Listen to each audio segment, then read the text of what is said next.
পশ্চিমবঙ্গ সরকার আলিপুর চিড়িয়াখানার জমিকে বাণিজ্যিক স্বার্থে বিক্রি। এরই প্রতিবাদে দক্ষিণ কলকাতার জেলা বিজেপির ডাকে রবীন্দ্র সদন থেকে ন্যাশনাল লাইব্রেরি পর্যন্ত প্রতিবাদ পদযাত্রার আয়োজন করা হয়।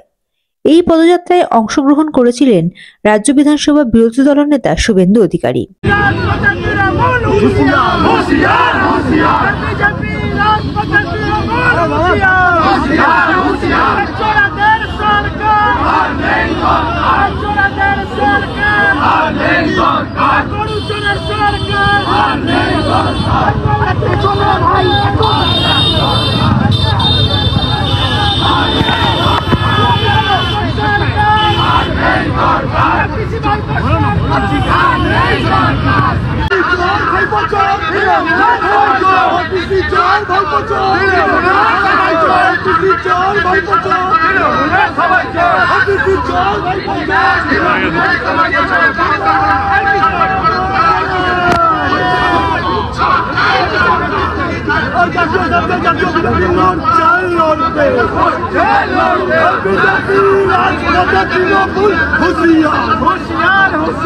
बीजेपी राजपथ तृणमूल होशियार, जननेता राजपथ तृणमूल होशियार, जननेता राजपथ चोर ममता होशियार,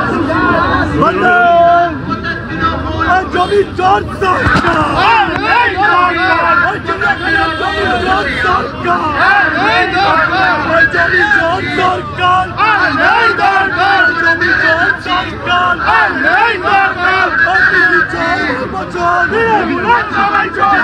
প্রতিবাদ পদযাত্রা শেষে রাজ্য বিধানসভা বিরোধী দলের নেতা শুভেন্দু অধিকারী সাংবাদিকদের মুখোমুখি হয়ে কি বললেন শুনে নেওয়া যাক।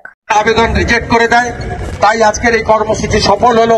3টে বাজে 2-3 মিনিট বাকি আছে, আমি 5 মিনিট বাকি আছে, এখানেই শেষ করছি। Kolkata high court single bench, division bench এবং বিশেষ করে দক্ষিণ কলকাতা বা কলকাতার বা পার্শ্ববর্তী এলাকার যে শত শত মানুষ আজকে এত জটিলতা প্রতিকূলতার মধ্যে দিয়েও এই মিছিলে হেঁটেছেন, তার মধ্যে দিয়ে প্রমাণ হয়েছে সরকারি জমি আমরা বিক্রি করতে দেব না। আলিপুরের জেলের জমি বেচেছেন, ট্রাম ডিপোর জমি ডক্টর বিধানচন্দ্র রায় সৃষ্টি সব বেচে দিয়েছেন এবং পশু হসপিটাল, যা সুবিখ্যাত হসপিটাল, তার 250 কাঠা জমি আপনি বিক্রি করতে চলেছেন। তার বড় একটা অংশের টাকা আপনার পরিবারের ফান্ডে যাবে এবং আপনার দলের আগামী নির্বাচনে খরচ হবে। আমরা জানি, আমরা টাকা পয়সার মধ্যে ঢুকতে চাই না।